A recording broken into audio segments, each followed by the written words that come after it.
Oi gente, sejam bem-vindos ao canal Jovens Curados para Curar. Estamos aqui mais uma manhã para trazer uma palavra de Deus abençoada para a sua vida, amém? E hoje eu quero falar contigo sobre Jesus, a rocha. É isso mesmo, eu não sei se você sabe, mas Jesus, ele é comparado à rocha, a pedra angular, a pedra de esquina, a pedra cortada sem auxílio de mão, a pedra de tropeço, isso. Então Jesus, ele é chamado de a pedra, mas por quê? Amém? Vamos entender um pouco melhor sobre isso hoje. Mas antes, corre aqui embaixo, deixa seu like, se inscreve no canal, ativa o sininho, compartilha esse vídeo aí, com o máximo de amigos que você puder, para que outras pessoas também possam ser abençoadas. Amém? Então, Jesus, ele é chamado de a pedra, né? A Bíblia tem várias referências dele como a pedra. Então, eu quero hoje falar contigo sobre essa questão do fundamento. Amém? Então, corre lá em Mateus 7, versículo 24, para a gente ler lá. Vai. Pega a sua Bíblia aí e vamos que vamos. Ele diz assim, Mateus 7, 24. Todo aquele, pois, que ouve estas minhas palavras e a pratica, será comparado a um homem prudente, que edificou a sua casa sobre a rocha. E caiu a chuva, transbordaram os rios, sopraram os ventos e deram com ímpeto contra aquela casa, que não caiu, porque fora edificada sobre a rocha. E todos aqueles que ouvem estas minhas palavras e não a pratica, será comparado a um homem insensato, que edificou a sua casa sobre a areia. E caiu a chuva, transbordaram os rios, sopraram os ventos e deram com ímpeto contra aquela casa. E ela desabou, sendo grande a sua ruína. Então, para a gente terminar aqui no 28, ele diz assim, E quando Jesus acabou de proferir estas palavras, estavam as multidões maravilhadas da sua doutrina, porque ele ensinava como quem tem autoridade e não como os escribas. Aleluia! Então aqui, o Senhor Jesus, ele está encerrando o Sermão do Monte, amém? Para quem não sabe, Jesus lá no capítulo 5, ele senta e ele começa a ensinar a multidão. O Senhor Jesus, ele começa agora a poder ensinar, porque um dos ministérios de Jesus era o ensino apostólico, no ministério profético, evangelista, pastor e mestre, amém? Os 5 ministérios Jesus se moveu neles. Então, Jesus aqui estava dando aquela aula do Sermão do Monte, e quando chega no final, a última coisa que Jesus fala é falar sobre aquele que ouve as minhas palavras e a pratica. E ele fala que ele é essa rocha, porque ele está dizendo o seguinte: pois todo aquele que ouviu tudo isso que eu falei aqui agora, todas as parábolas, todos os meus ensinamentos, tudo aquilo que eu disse para vocês, agora quem ouviu e praticar, ele é comparado a quem? Aí ele traz uma comparação, porque Jesus, ele sempre faz isso. Jesus, ele sempre explica as coisas do céu através das coisas da terra. Então ele fala assim, ele é comparado a um homem prudente, que vai construir uma casa, e aí quando ele constrói, ele cava até achar o alicerce, ele acaba até achar pedra, um solo firme, porque aí ali ele bota a base da casa. A base da casa, quando ela é construída em cima da rocha, ela vai ter sustentabilidade, ela não vai cair.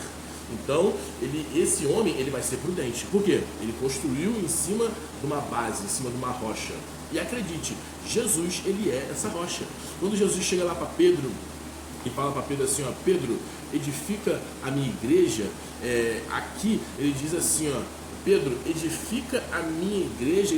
Jesus está fazendo um jogo de palavras aqui. Quando você vê lá, Pedro se chamava Petrus. Petrus significa uma pequena rocha. Mas quando Jesus fala, Pedro, tu é Petrus, ele está dizendo assim, Pedro, você é uma pequena rocha, mas você vai edificar a minha igreja sobre essa rocha. Aí a palavra já é Petro, que é uma grande rocha. Então Pedro, Petrus, uma pequena rocha, vai edificar a igreja do Senhor Jesus em cima da Petro, uma grande rocha que é Cristo Jesus. Amém? Paulo em 1 Coríntios 3,11 fala o quê?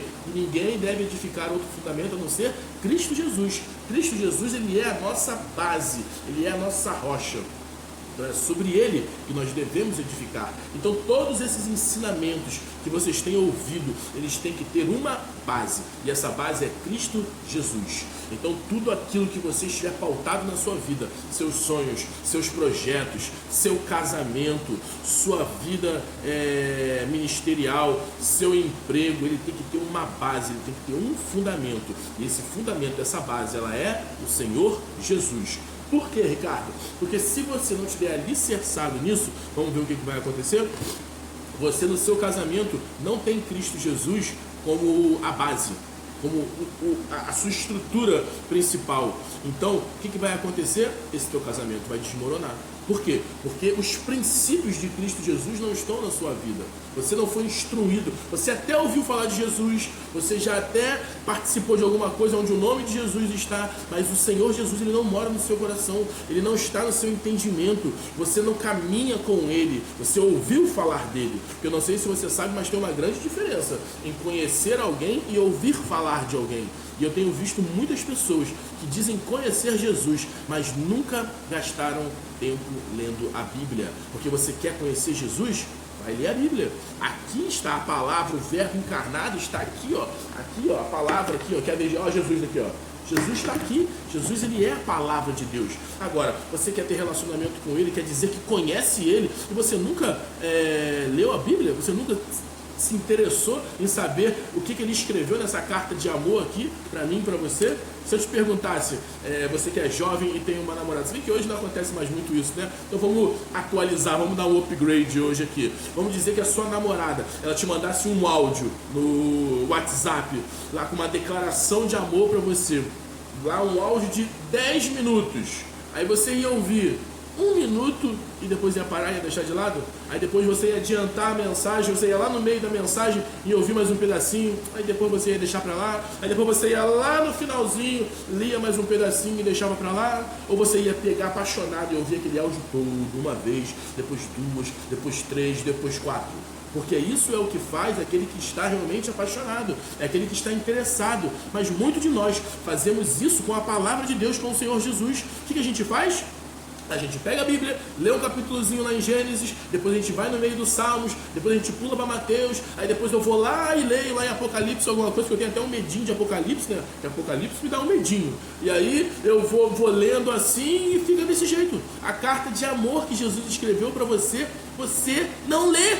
Então como que você vai querer ter relacionamento com Jesus? Como você quer estar firmado nessa rocha? Porque se você não estiver firmado nessa rocha, sabe o que vai acontecer? A palavra de Deus ela vai dizer assim, ó: caiu a chuva e transbordaram os rios. E deixa eu te perguntar, o cair da chuva e o transbordar dos rios é só na vida de quem não conhece Jesus? A palavra de Deus diz que isso aconteceu com as duas casas. A casa que estava edificada sobre a rocha e a casa que não estava edificada na rocha, que foi construída na areia, sem fundamento. Então, meu amigo, deixa eu te dizer, se a sua casa, se a sua construção, seja ela qual for, nós já falamos aqui, ministério, casamento, trabalho, família, namoro, se esse namoro não tiver construído em cima da base que é Jesus, se você começou esse namoro todo errado, fazendo sexo antes do casamento, se você começou esse namoro com mentira, esse emprego com mentira, alguma outra coisa da forma errada, eu quero te dizer que esse seu casamento, namoro, seja lá o que for, está construído sobre a areia. Por quê? Vai vir a chuva, vai transbordar os rios, e quando bater nessa tua casa, tudo vai desmoronar, porque você começou da forma errada. Você não pode se manter nessa posição errada, você deve consertar isso na sua vida. Se permita ser consertado, se permite, se humilhe. A palavra de Deus diz que aquele que se humilhar será exaltado. Então, se você fez algo de errado, peça perdão ao Senhor, recomece tudo de novo. E outra coisa, pecado oculto, ele não se conserta em segredo, não se conserta. Você tem certas coisas da sua vida que você vai ter que confessar para outra pessoa, amém? Se você é casado e de repente você pecou contra o seu marido ou contra a sua esposa, deixa eu te dizer, essa aliança ela não se restaura no silêncio. Você vai ter que confessar isso para que possa haver cura. E é assim em muitas outras áreas da sua vida, amém? Deus, ele perdoa pecado? Sim, perdoa. Mas também, se você tem uma união com uma pessoa, você precisa confessar esse pecado para ela, porque vocês são uma só carne agora. Não vai ser no silêncio que isso vai se restaurar. Então vocês precisam entender isso. O vento e a chuva vêm sobre todas as casas. Mas o que a palavra de Deus diz? Que aquele que construiu a sua casa sobre a rocha, vai bater o vento, vai bater a chuva, né? Hebreus fala sobre isso, para que o abalável seja abalado, mas o inabalável permaneça de pé. Então eu quero te dizer nessa manhã que o Senhor Jesus, ele deve ser a sua rocha, o seu fundamento. Creia na palavra, se mova em fé, tenha relacionamento com a Bíblia para que você possa estar preparado para esses dias ruins. Amém? Porque virão dias bons, virão dias ruins. Se alguém te falou que ser crente, ser filho de Deus é só coisa boa, eu quero te dizer que essa pessoa mentiu. Porque a palavra de Deus diz que vai vir a chuva e vai vir o vento. Existem dias de alegria e existem dias de tristeza. Mas o que de repente você esqueceu é que o Senhor Jesus vai estar contigo todos os dias. Não te abandonarei, não te deixarei. Amém? Aleluia! O Senhor Jesus disse assim: cabe a mim que eu vá, mas eu não vou deixar vocês órfãos, sozinhos, abandonados. Eis que enviarei um Consolador para continuar a ajuda. E quem é esse Consolador? O Espírito Santo de Deus. É Ele que está aqui para continuar a nossa ajuda, para, como em 1 Coríntios 3:22 diz, para que Ele possa nos transformar de glória em glória à imagem de Cristo Jesus. Amém? Então, eu quero orar por você. Pai, em nome de Jesus, eu abençoo esse jovem, essa jovem que aprendeu o que deve, o que ela for construir, Senhor. Qual relacionamento, o que ela for fazer, ela deve fazer sobre a sua palavra, sobre aquilo que a Bíblia está dizendo, porque a Bíblia, ela é a palavra de Deus, ela é o Senhor Jesus. Aqui dentro está o Senhor Jesus, e eu profetizo que eles vão aprender a se mover em fé, crendo na sua palavra, construindo a sua casa sobre a rocha, em nome de Jesus. Amém? Antes de você sair correndo, corre aqui embaixo, deixa seu like, compartilha esse vídeo aí com algum amigo seu, para que ele possa aprender que ele não pode ficar construindo casa sobre areia, porque casa sobre areia, meu amigo, ela vai cair. Construa sobre Cristo Jesus. Amém?